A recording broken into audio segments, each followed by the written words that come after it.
Y es que darle, la idea es dar un panorama de lo que va a abarcar el curso. ¿Cómo regreso? Este, Hola. Dele un clic a la presentación y ahora sí. ya. Sí, entonces lo que les decía es que vamos a dar un panorama de hablando de presentando realmente los temas principales que queremos abarcar en el curso. Dependiendo del interés de ustedes, pues será el énfasis que le demos a cada uno de estos temas, ¿no? Pues vamos a hablar como, cuáles son los nuevos desafíos, ¿no? De la investigación científica. Déjame ver qué está pasando aquí, que está muy sensible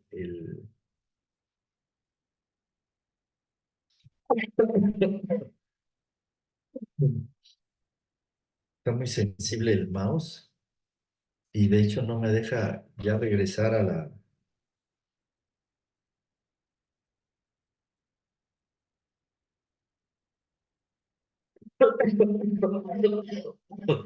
Perdón.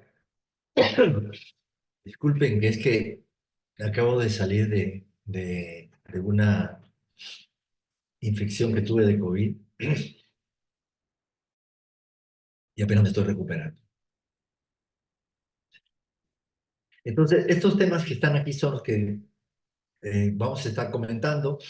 Vamos a hablar de cuáles son las nuevas tendencias que hay en investigación científica y sobre todo en ciencia computacional, ¿no?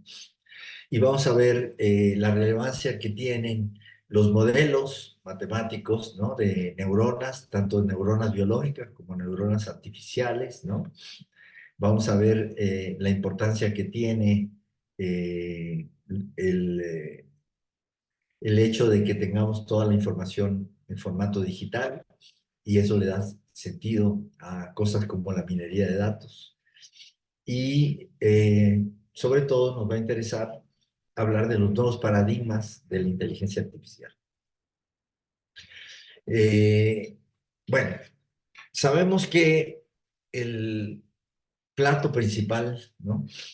De este curso es lo que tiene que ver con neuronas. Vamos a estar muy interesados en aplicar neuronas cibernéticas para hacer aplicaciones de inteligencia artificial, pero también vamos a revisar la parte biológica para poder entender cómo es que los nuevos paradigmas de inteligencia artificial están biológicamente inspirados. Esto es lo que se ha dado en llamar actualmente machine learning, aprendizaje de máquina. Que, ¿En qué consiste realmente? De lo que se trata es de que tenemos algoritmos matemáticos que los hemos diseñado para poder crear agentes inteligentes que tengan capacidad de aprendizaje. Una de las cosas más relevantes, ya sabemos, es que han sido, estos agentes han sido capaces de aprender nuestro lenguaje, ¿no? Y entonces ahora tenemos los grandes modelos de lenguaje que tienen tanta aplicación en la actualidad. Aquí están representados en esta imagen los diferentes paradigmas que están siendo usados en Machine Learning, que son los que tienen que ver con las diferentes, esta clasificación está organizada de acuerdo a los métodos de entrenamiento de los algoritmos, que puede ser un aprendizaje supervisado, un aprendizaje en donde el sistema va aprendiendo porque va haciendo correcciones que están dadas por un supervisor que le dice si está haciendo las cosas bien o no. Si las hace bien, no hace cambios, pero si las hace de una manera inadecuada, entonces el sistema tiene que hacer cambios para hacerlos de la manera correcta. Pero también hay métodos ahora más sofisticados, ¿no? Que no solo tienen un aprendizaje supervisado, sino que hay un cierto reforzamiento, ¿no? En el sentido de que a medida que por un camino las cosas van funcionando, entonces se privilegia ese camino, ¿no? Eh, pero también vamos a ver que es importante tener algoritmos no supervisados, algoritmos de entrenamiento no supervisados. Imagínense la red neuronal, tú quieres que navegue en una base de datos para hacer descubrimiento de conocimiento, conocimiento que tú desconoces, entonces tú no la puedes guiar, ¿no? No la puedes llevar de la mano a encontrar el conocimiento porque tú no sabes dónde está, tú no sabes cuál es ese conocimiento. Entonces, en ese sentido, sí es importante tener algoritmos. Y vamos a ver que aunque parece increíble que pueda diseñarse algoritmos en donde la red neuronal solita, ¿no? Descubra el conocimiento, vamos a ver que sí es eso muy útil y que va a tener mucha utilidad para resolver problemas de clasificación y clustering, ¿no? Eso es algo que va a ser muy importante. Aquí tienen ustedes una cantidad de diferentes escenarios en donde estas técnicas tienen aplicación, ¿no? Este, el desplazamiento de los robots en el espacio, ¿no? Este, eh, Algoritmos que sirven para tomar decisiones, por ejemplo, diagnósticos médicos, ¿no?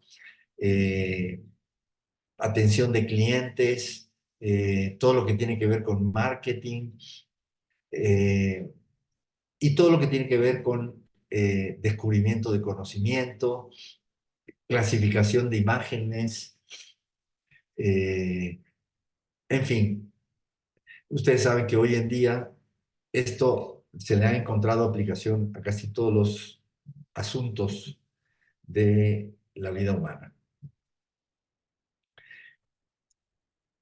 Este es un esquema, ¿no? En donde se está representando el proceso, ¿no? En el que se trabaja con los algoritmos de aprendizaje de máquina, que primero que nada, lo primero que uno hace es conseguir datos, ¿no? Limpiarlos y explorarlos. Este, Generalmente hay que normalizarlos, hay que transformarlos matemáticamente de alguna manera para que estén en escalas comparables, porque a veces está considerando uno datos que están en escalas diferentes, ¿no? Y después de eso, bueno, pues uno lo que hace es que después de esa exploración de los datos, puede uno inspirarse para diseñar y entrenar un modelo.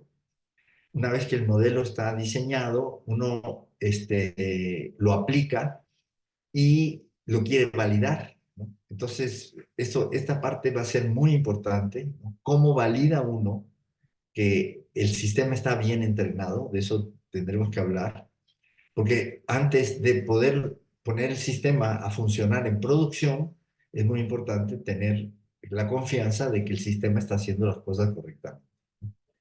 Y ya una vez que el sistema está en producción, pues de todas maneras uno lo sigue monitoreando, ¿no? Sigue adquiriendo datos, ¿no? Y este ciclo puede irse perfeccionando con diferentes iteraciones. En todo esto, lo que es muy importante en la inteligencia artificial de este siglo comparado con la manera en la que funcionaba el siglo pasado, inteligencia artificial, es que los programas primero que se hicieron de inteligencia artificial pues eran líneas de código, ¿no? Se creaba el agente inteligente haciendo un programa que obedecía un cierto diagrama de flujo, ¿no? Estas instrucciones, ¿no? Se transcurrían a través de un diagrama de flujo que era muy específico, en donde uno le tenía que estar diciendo al sistema qué va a hacer dependiendo de cada cosa que pudiera estar surgiendo. Pero se pueden ustedes imaginar que esto es muy complicado, porque hay muchísimas cosas que pueden estar surgiendo y tenerlas en cuenta todas es muy difícil. El nuevo paradigma es que en lugar de programar estos sistemas, lo que hace uno es entrenarlos. Entonces, esta va a ser la idea, digamos, más fundamental, la primera idea que hay que tener claro en este terreno. ¿Qué cosa es entrenar a un sistema y cómo se entrena un sistema? ¿Y cómo se valida que el sistema esté bien entrenado una vez que uno lo ha entrenado antes de ponerlo en producción? Y bueno, lo que sabemos es que el algoritmo más importante, más útil, que más aplicaciones tiene y que nos ha permitido ir más lejos de todos los algoritmos de Machine Learning es el de las redes neuronales. Y las redes neuronales, bueno, pues son sistemas de ingeniería que están hechos, están biológicamente inspirados, ¿no? O sea, son sistemas que podríamos decir, neu llamarlos neuromórficos. Y bueno, eh,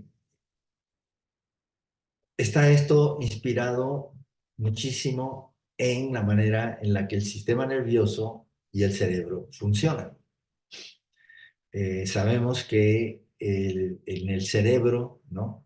Tenemos una red neuronal muy vasta que está constituida por átomos, ¿no? Elementos básicos que componen la red, que son las células nerviosas o neuronas. Aquí tenemos un dibujo de cómo se ve una neurona, aquí a la derecha en el microscopio electrónico, ¿no? Y a la izquierda tenemos un dibujo de una neurona que es un dibujo realizado por Santiago Ramón y Cajal, un neurofisiólogo español, del que hablaremos en un momento, un poquito más, y que él, mirando en el microscopio, ¿no? Neuronas, se dio el trabajo de dibujarlas. Eh, Muy meticuloso su trabajo, increíble la calidad. Este, Hoy en día estos dibujos, que hay una colección muy amplia de dibujos de diferentes neuronas, son considerados obras de arte y están en el Museo Cajal en Madrid. Aquí tenemos en la foto de la derecha a Santiago Ramón y Cajal. Pueden ustedes ver su microscopio, ¿no? Claro que no tenía un microscopio electrónico, no tenía la tecnología que hoy en día tenemos, pero es increíble que a pesar de todo pudo tener un trabajo tremendo, ¿no? Aquí está Camillo Golgi, otro neurocientífico italiano, que junto con Santiago recibió el premio Nobel en 1906, el premio Santiago y Camilo realmente fueron reconocidos por dos contribuciones muy importantes. Camilo, porque él inventó la técnica que permitía teñir, inyectarles una tinta a las neuronas para poderlas observar en el microscopio. Pero cuando uno observaba en el microscopio, lo que veía era una red, así como estamos viendo aquí a la derecha, en esta figura de la derecha. Y esa red, este, los fisiólogos de la época pensaban que en el cerebro había una red, una malla, ¿no? Era una malla entendida como una unidad, ¿no? Y Y Santiago Ramón y Cajal tuvo la audacia de inventar el concepto de neurona. Él lo que propuso es que convenía pensar que esa malla no era una unidad, ¿no? No era un lápiz, no era un tejido, ¿no? Unitario, sino que era algo constituido por elementos fundamentales que son las células nerviosas. En su tiempo hubo mucha polémica respecto a estas dos maneras de entender el asunto, pero con el tiempo la versión de Santiago Ramón y Cajal fue la que ha demostrado ser más efectiva. Y entonces hoy todos aceptan el concepto de neuronas individuales. Y entonces pensar que lo que hay es una red, ¿no? que está compuesta por la interacción de muchas células nerviosas. Aquí tienen ustedes un ejemplo aquí abajo a la izquierda, donde ustedes pueden ver que las neuronas pues tienen una estructura diferente, ¿no? De hecho, hay neuronas de muchos tipos diferentes con anatomías distintas. Todas tienen algo en común. Aquí tenemos aquí arriba una que pueden ver que tiene un cuerpo celular, que tiene un núcleo en el cuerpo celular, que tiene muchas ramas, se ramifica mucho, ¿no? Estas ramitas son llamadas dendritas, pero hay una rama que es muy conspicua, se distingue de las demás, que se le llama el axón. Y ahorita estaremos hablando un poquito más de ellas, ¿no? Aquí tenemos otro dibujo de Santiago, ¿no? Donde se puede ver dos neuronas, ¿no? Y que están teniendo conexiones con otras neuronas. Estas son neuronas que están en diferentes capas del cerebro, ¿no? Eh, y aquí a la derecha les he puesto la foto de un libro escrito por Santiago Ramón y Cajal, que es Consejos para un joven investigador. Esta es la versión inglesa, fue la que encontré en el web, pero este libro, el original, está en español. Se lo recomiendo muchísimo porque está escrito en un español delicioso. Él era un hombre muy culto que escribía muy bien. El libro es muy agradable de leerse y es riquísimo en consejos para jóvenes que quieren hacer investigación. Entonces, pues nada mejor que un investigador tan exitoso compartiendo sus experiencias. Ahora, eh, una cosa que es importantísima en esta historia es el hecho de que las neuronas son osciladores no lineales. Esto es muy importante, ¿no? Para los científicos que estamos interesados en fenómenos no lineales. Ustedes saben que durante el siglo pasado, pues casi todo la investigación que se hacía y casi todos los modelos eran lineales. Y, eh, y se pensaba que, a mí incluso, me acuerdo, me viene a la memoria ahora que cuando yo estaba haciendo mi tesis de licenciatura y estaba en el Instituto de Física, en el Departamento de Física Teórica, un día conversando en el café con algunos investigadores, comentaba uno de ellos que si resultaba que habían fenómenos no lineales, ¿no? Observaba unos fenómenos no lineales, pues seguramente tenía que revisar el modelo porque seguramente el modelo estaba mal, ¿no? Porque lo no lineal no era una cosa natural en la naturaleza.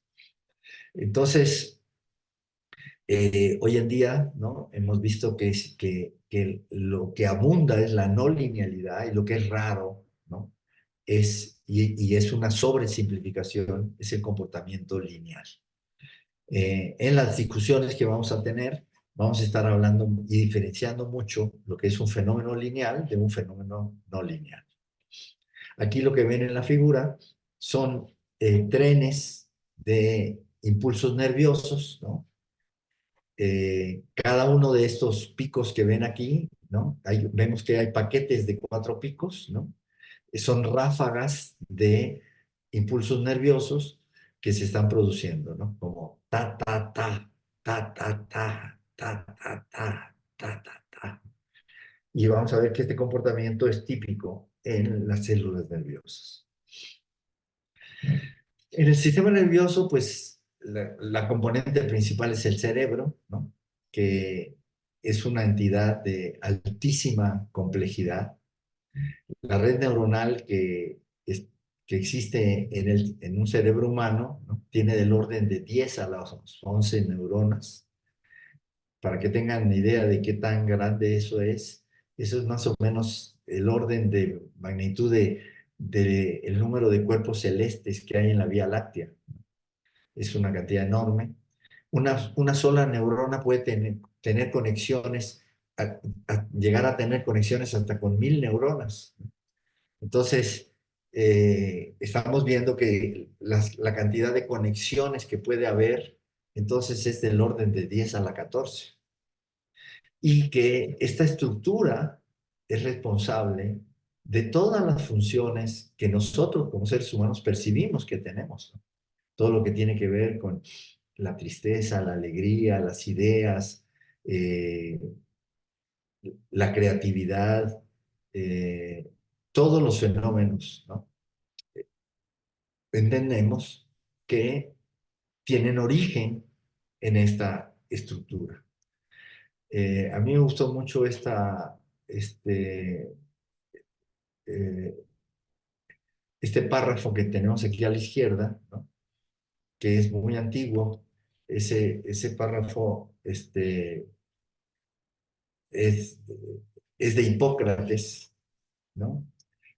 Que desde entonces, el padre de la medicina, ¿no? Que decía, los hombres deben saber que el cerebro es el responsable exclusivo de las alegrías, los placeres, la risa y la diversión, la pena, la aflicción, el desaliento y las lamentaciones.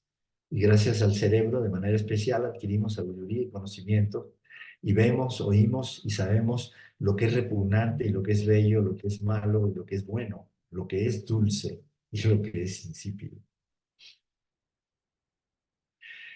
Es muy interesante que la complejidad que tiene un cerebro humano es enorme. ¿Qué tan grande, qué tan complejo es un cerebro humano? Para dimensionar eso, yo siempre pongo el siguiente desafío. Digo, a ver, imaginen ustedes un sistema del mundo natural que quepa en una caja de un sombrero, ¿no? Esas cajas, ¿no? Redondas así de sombrero, que quepa allá adentro y que tenga una complejidad semejante a un cerebro humano. ¿Qué cosa pueden imaginar ustedes que sea tan complejo, que sea tan compacta y tan compleja? El, es muy difícil imaginar otra cosa que tenga una complejidad no mayor, comparable a la complejidad que tiene un cerebro humano. La pura anatomía del cerebro humano no es fácil determinar, ¿no? De hecho, hay esfuerzos grandísimos para mapear, ¿no? La anatomía del cerebro de una rata, ¿no? Y eso es algo que no se ha podido lograr. Aquí tenemos este proyecto, es un proyecto este, al que se le han asignado enormes recursos económicos y mucha inteligencia científica para tratar de modelar el cerebro de una rata. Eh, Eso pues lo podemos hacer porque, bueno, pues sabemos que las ratas, por muchas razones, ¿no? Las queremos matar y entonces está permitido hacer experimentos con ellas y tratar de entender su cerebro, ¿no? Con fines médicos. Este proyecto tiene varias etapas, ¿no? Una de las etapas superiores es la que tiene que ver con modelar, ¿no? La fisiología del cerebro O sea, la primera etapa es modelar la anatomía, ¿no? La estructura, pero el funcionamiento. Y para modelar el funcionamiento se recurren a modelos matemáticos. Y aquí estamos viendo que uno de los modelos que ellos usan es el modelo muy exitoso de Hodgkin y Huxley, que son dos científicos ingleses que ganaron el premio Nobel por hacer un modelo muy acertado de el comportamiento de las células nerviosas. De todo esto, por el lado de la ingeniería, a partir de el estudio, bueno, primero la creación, el diseño y la aplicación de redes neuronales en muchos terrenos, esto ha tenido mucho éxito y han emergido todas estas frases que ustedes ven aquí: soft computing, machine learning, inteligencia computacional, deep learning, ¿no? Eh, pero hay muchas otras técnicas que también son de aprendizaje de máquina, como árboles de decisión, redes bayesianas, algoritmos genéticos y de clustering. Una cosa que es de mucha relevancia reciente son los transformers, ¿no? Que son, son la base de los LLMs, los Large Language Models, ¿no? Que como GPT, como Perplexity, como BART, ¿no? Que ustedes han visto que están siendo muy populares y todo el mundo los está aplicando en la actualidad. El, lo que está aquí de fondo, pues, es que la nueva inteligencia artificial es biológicamente inspirada, ¿no? Estamos tratando de imitar lo que hace el cerebro, ¿no? Así como en el cerebro tenemos que el sistema nervioso de los organismos tiene una parte que es sensorial, ¿no? Hay toda una serie de neuronas que tienen una función relacionada con los sentidos, ¿no? El gusto, el tacto, el olfato, la vista, el oído. Eh, ¿Por qué? Porque los organismos, para poder desenvolverse en un ambiente, necesitan percibir, hacer una percepción del contexto en el que están habitando, ¿no? Y en función de lo que ocurre en el contexto, ellos tienen que tomar acciones para poder adaptarse y entonces necesitan tener neuronas motoras, vamos a pensar, que les sirven para poder actuar, ¿no? Desplazarse, hacer cosas, ¿no? Eh, la famosa conducta, ¿no? De atacar o correr, ¿no? Si una rana ve un gusanito, ¿no? Cerca de ella, pues se le va a acercar a ella con la intención de comérsela. Pero si ve, en lugar de un gusanito, ve una serpiente, va a alejarse de ella por miedo a que la serpiente se la coma a ella. Entonces, aquí tenemos a la izquierda un esquema en donde estamos representando una red neuronal, donde cada neurona está representada como una bolita, ¿no? Un circulito, y estamos viendo estas líneas puntadas que están representando las conexiones que puede haber entre esas neuronas, que serían las conexiones que vemos aquí en la red neuronal biológica, ¿no? Correspondería a eso. Pueden haber varias capas. Hay una capa de entrada. La capa de entrada podríamos imaginar que es la capa sensorial. Luego que los datos entran a las neuronas de la capa de entrada, se procesan en capas intermedias, capas internas, y al final hay una capa de salida, una capa de un output layer, ¿no? Que es donde la red neuronal responde, ¿no? A lo que observó, ¿no? Eso sería como la respuesta motora, ¿no? En un organismo. En este contexto aparecen varios conceptos, ¿no? El concepto de dendritas. Las dendritas son estas ramitas que vemos que el cuerpo celular vemos que se ramifica y esas ramitas son llamadas dendritas. Y una de ellas es el axón, ¿no? Que es el que va a transmitir la señal a las otras neuronas, ¿no? Los puntos de conexión entre células nerviosas son llamados sinapses y vamos a hablar de pesos sinápticos. Vamos a hablar de pesos sinápticos porque vamos a ver que diferentes conexiones pueden dejar pasar la señal con mayor o menor facilidad. Y a eso se va a referir el peso de la sinapsis. Aquí tenemos un esquema donde esto está representado más claramente, donde pueden ustedes ver el cuerpo celular, pueden ver el núcleo de la célula con cualquier célula, ¿no? Vemos las ramas, que son las dendritas. Este es llamado también el árbol dendrítico, ¿no? Y vemos el axón. La célula puede estar en reposo o puede estar excitada. Cuando ella se excita, entonces propaga a lo largo del axón un impulso nervioso que a través de estas terminales que tiene al final el axón, pues llegan a las neuronas con las que esta célula esté conectada. Aquí tenemos el esquema de el modelo matemático, que imaginamos que hay estos círculos que aparecen aquí representan las entradas que están recibiendo estas células a través de las dendritas, a través de las diferentes dendritas, entran señales, hay un peso, cada señal tiene un peso, ¿no? Un peso sináptico que está representado con la letra W. W viene del inglés weight, ¿no? Son los pesos sinápticos, son los pesos, son los weights, ¿no?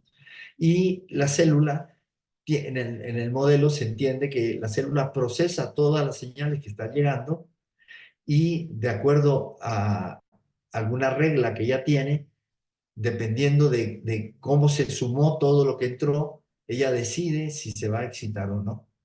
En este caso, el modelo vamos a tener una suma pesada de todas las señales de entrada y vamos a tener una función de activación que es la que va a decidir si la célula se va a excitar o no se va a excitar y si va a transmitir esa excitación a las células con las que está conectada, ¿no?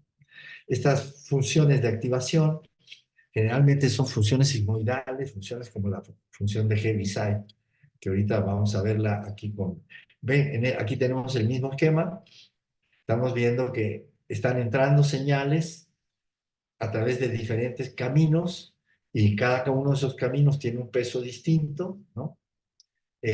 Aquí estamos viendo que hay un peso W0, va a representar lo que se llama en inteligencia artificial un bias, ¿no? Que no voy a explicar en este momento, pero más adelante va a ser importante.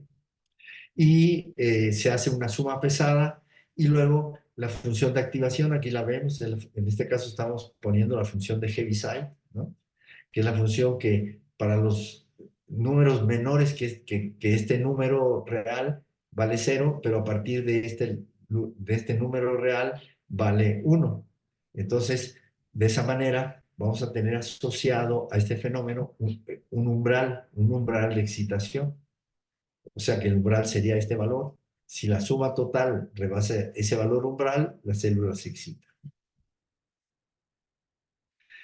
Aquí tenemos el mismo esquema, ¿no? En donde tenemos la parte sensorial, ¿no? La parte de procesamiento interno y la parte motora, la parte donde el resultado se va a manifestar al exterior. Tenemos aquí otra imagen, déjame ver, ¿dónde la tengo? Aquí. Podemos imaginar diferentes arquitecturas, ¿no? Que son utilizadas de redes neuronales artificiales con diferentes propósitos, ¿no? Pero la que nos va a interesar más es esta, que tiene lo que le llaman un feed forward flow, ¿no? O sea, un procesamiento hacia adelante, ¿no? De la capa sensorial a la capa motora. Estas arquitecturas que tienen esta arquitectura, ¿no? Me refiero a que hay una capa de entrada, hay capas ocultas. En este caso está representada una sola, pero podemos tener muchas. Vamos a ver que en las redes convolucionales vamos a tener una enorme cantidad de capas ocultas y tenemos una capa de salida, donde el sistema da respuesta a lo que nosotros estamos alimentando al entrada. Este tipo de arquitectura ha sido muy útil. Nosotros les hemos hablado ayer, ¿no? De una de las aplicaciones que tienen estos perceptrones, que son el análisis de experimentos de física nuclear. Ayer Fermín dio una plática detallada, ¿no? de eso, y es un proyecto al que los invitamos a participar, a quien le pueda encontrar interesante el cómo podemos usar estos perceptrones o algunas otras técnicas de Machine Learning. Ayer habló también de boosting, que es otra técnica que no son redes neuronales, ¿no? En este caso es con árboles de decisión que se están utilizando también con mucha efectividad para el análisis de los experimentos de física nuclear. Aquí me interesa mucho esta red neuronal que está a la derecha en colores, porque esta red neuronal es una red neuronal que es muy socorrida para hacer descubrimiento de conocimiento en bases de datos.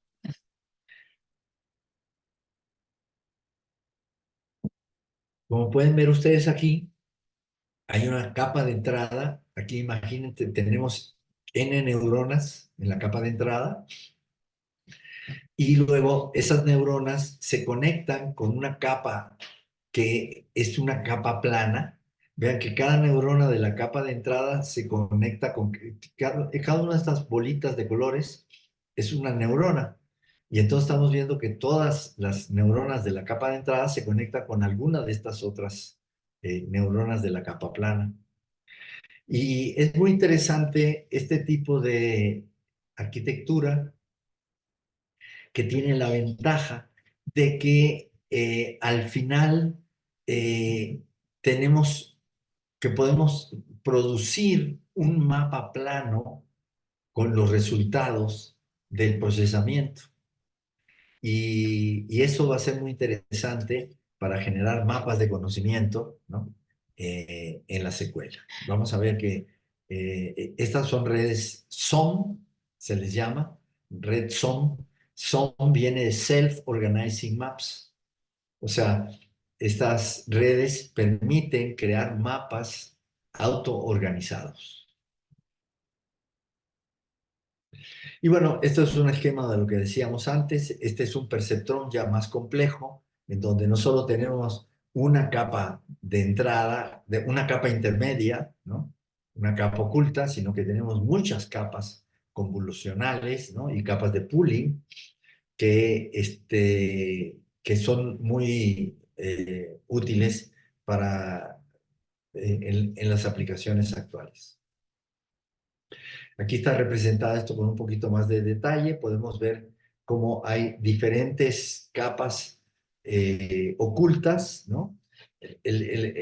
Aquí a la entrada se le da una imagen a una red neuronal y la red neuronal puede, por ejemplo, detectar si buscar una persona dentro de todas esas eh, personas que están en la imagen y las distintas capas van a estar realizando distintas funciones, ¿no? Estas son, cada capa juega un papel en la identificación que la red neuronal va a hacer al final. Bueno, esto nos ha llevado a lo que hablar, ¿no? Y tener hoy en día en el escenario de la ciencia y la tecnología, de manera muy importante, una disciplina que se llama Data Science, ciencia de datos. Fíjese que esa frase, ciencia de datos, es una frase que se ha vuelto muy importante y ahorita vamos a discutir por qué, y tiene que ver con todas estas cosas que estamos viendo aquí, ¿no? Este, en este diagrama.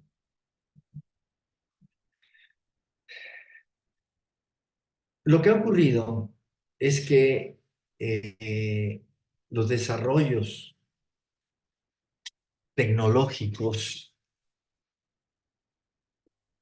han tenido una explosión en el tiempo, ¿no? Lo que quiero decir con esto es que ha habido una convergencia de desarrollos, por un lado en matemáticas, en todo lo que tiene que ver con la modelación de sistemas no lineales. Por otro lado, desarrollos en ciencia de materiales, toda la tecnología del silicón, ¿no? Eh, que ha permitido crear los transistores, que ha permitido crear los GPUs, que ha permitido crear todos estos procesadores tan rápidos que tenemos actualmente, que ha podido permitirnos crear sistemas de almacenamiento, ¿no? Enormes, ¿no?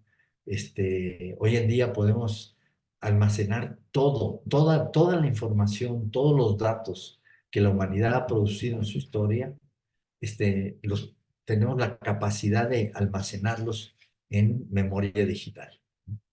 Entonces, eh, esto hace que todo una serie de términos, de frases relacionados con datos se han visto este, que aparecen por todos lados. Se hablaba de Big Data, ¿no? Se habla de minería de datos, se habla de ciencia de datos, se habla de la industria del dato. Aquí la Secretaría de Economía han estado visitándonos aquí a nuestro laboratorio porque quieren crear la industria del dato y porque también les interesa mucho una cosa que nosotros estamos aquí en el Centro de Ciencias de la Complejidad, y una cosa que ha causado mucho revuelo en economía en las últimas décadas es la invención de un índice de complejidad económica para los países.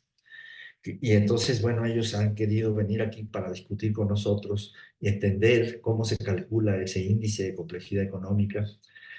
Eh, el punto es que el dato, bueno, de alguna manera tenía yo una imagen por ahí, en donde se veía alguien que estaba ahogándose en datos. Hoy en día tenemos datos de todo, pero el dato crudo no dice mucho.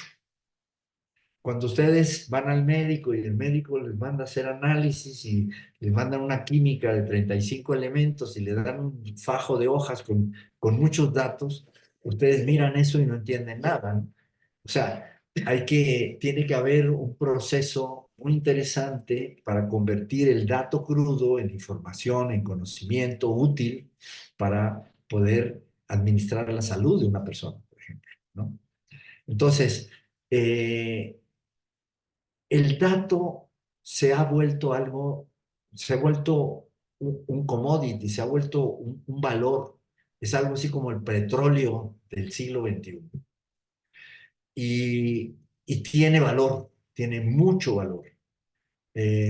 Ustedes han oído, y es un pleito muy grande, no resuelto que hay, ¿no? La tecnología avanza tan rápido que los legisladores y los gobiernos no les da tiempo a crear leyes, ¿no? Adaptadas a la realidad del momento, ¿no? Ustedes saben que hay un pleito muy grande porque pues todas estas compañías como Facebook, LinkedIn, etcétera, ¿qué hacen con nuestros datos? Tienen datos de nosotros y ellos son dueños de nuestros datos. En lugar de que los datos sean de nosotros, los datos son de ellos. Entonces, el dato es un personaje muy importante en el mundo actual. Ese es el mensaje principal que quería ayudar. con esta lámina. Y creo que aquí podemos eh, ir cerrando la discusión esta, ¿no? A partir de la relevancia del dato, pues hemos visto que viene lo de data mining, data science, big data, ¿no? Y cómo podemos procesar esos enormes volúmenes de datos que tenemos, pues solo con algoritmos matemáticos, algoritmos de inteligencia artificial, algoritmos de aprendizaje de máquina. Y bueno, y eso es lo que nos ocupa en este curso. Bueno, creo que este es un buen momento para dejar aquí la presentación y dejar unos minutitos por si acaso alguien quiere hacer algún comentario o hacer alguna pregunta, que nos digan si esto está, se está entendiendo. Lo que vamos a hacer es, en los próximos días, vamos a seguir hablando de estos temas y cada vez iremos hablando de estos mismos temas, pero con mayor detalle, con mayor profundidad. A ver, entonces, Ángel, ¿todo bien? Sí, Dana, todo bien, profesor. ok, no hay Sí, duda. profe, todo Jesús, bien. Gracias. sí, ok. Rafael, ¿también tú? Buenas tardes, profe. Tengo una duda. Las redes neuronales se ocupan para el aprendizaje supervisado. ¿También para el no supervisado o es exclusivo del aprendizaje supervisado? No, realmente vamos a ver por ejemplo, los perceptrones multicapa se entrenan con un algoritmo de aprendizaje supervisado, ¿no? Se conoce como backpropagation, ¿no? Y, pero va a haber otras redes neuronales como las redes SOM, las redes que producen los mapas autoorganizados, que se entrenan con un algoritmo no supervisado. O sea que vamos a tener los dos tipos y vamos a darle mucho interés sobre todo a esos dos paradigmas. Los vamos a discutir con mucho detalle para que ustedes se lleven una idea buena de esos dos mundos, las diferencias que hay, ¿no? Y las similaridades entre esos dos mundos. ¿Tú, Ok, Luis, todo profe. bien contigo? Hola, profe. Yo igual tengo un par de dudas. A La ver. primera es, digamos, ¿qué fue lo que detonó que hoy en día tengamos como que todo esto de la ciencia de datos? Es decir, entiendo que desde hace varios años, digamos, ha existido toda esta cuestión de inteligencia artificial, por ejemplo, pero sobre todo desde, al menos yo lo he visto desde la década pasada, por ahí de los 2010 más o menos, como que empezó a haber un incremento e interés enorme como que por todo esto y como que se está sacando provecho justamente, ¿no? A todos los datos que se están generando. Pero justo mi duda es como qué es lo que detonó como tal esta, digamos, revolución que estamos viviendo ahorita con todos estos datos. Pues mira, realmente es la convergencia de avances significativos en diferentes terrenos. Avances en matemáticas, avances en ciencia de materiales, avances en ingeniería. El hecho de que hoy en día tenemos unas capacidades computacionales enormes, ¿no? Eh, Piensa que OpenAI, que hace ChatGPT, Google, que hace BART, todas estas compañías que han creado estos Large Language Models, ¿no? Estás hablando de que tienen equipos computacionales gigantes, gigantes, que cuestan billones de dólares y que tienen cientos de miles de procesadores. Entonces, las capacidades computacionales nuestras han avanzado tremendamente. Y el conocimiento, ¿no?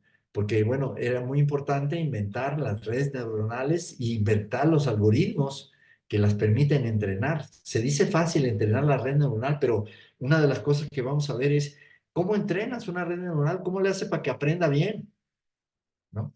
Eso va a ser una cosa muy interesante, descubrir cómo puede uno crear un algoritmo matemático que haga que la red neuronal aprenda bien y de una manera eficiente. ¿Eso contesta tu pregunta? Sí, sí, gracias, profe. Y mi otra duda es respecto a este aprendizaje por reforzamiento que mencionó. Tengo entendido que se basa pues vaya, como la manera en que en la psicología, por ejemplo, ¿no? Este aprendizaje por reforzamiento de se emite una conducta y uno tiene esta, llamémosle recompensa, ¿no? Para que incremente la probabilidad de que vuelva a ocurrir esta conducta.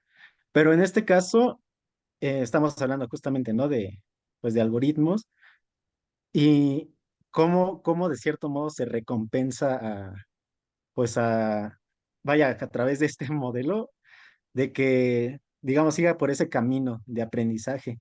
Porque obviamente nosotros, como humanos, por ejemplo, se nos puede dar comida, por ejemplo, si estamos en este periodo de saciedad, y para nosotros es reforzante, pero para una computadora no creo que darle comida sea, Bueno, bueno, sea oportuno. tiene su chiste, tiene su chiste. Bueno, esa es una de las cosas que vamos a tener que ver, ¿no? Bueno, ¿cómo refuerzas? ¿Cómo refuerzas el comportamiento que quieres que permanezca, ¿no? Y que avance, ¿no? Este, todo eso esos son los temas que nos van a interesar, analizar y discutir aquí. Pero ahorita nada más estamos dando un panorama, ¿no? Este, pero vamos a ir entrando en detalle en cada uno de todos estos aspectos. Bueno, Vale, gracias, profe. bueno, pues nos despedimos por hoy. Buena tarde. Y mañana continuaremos.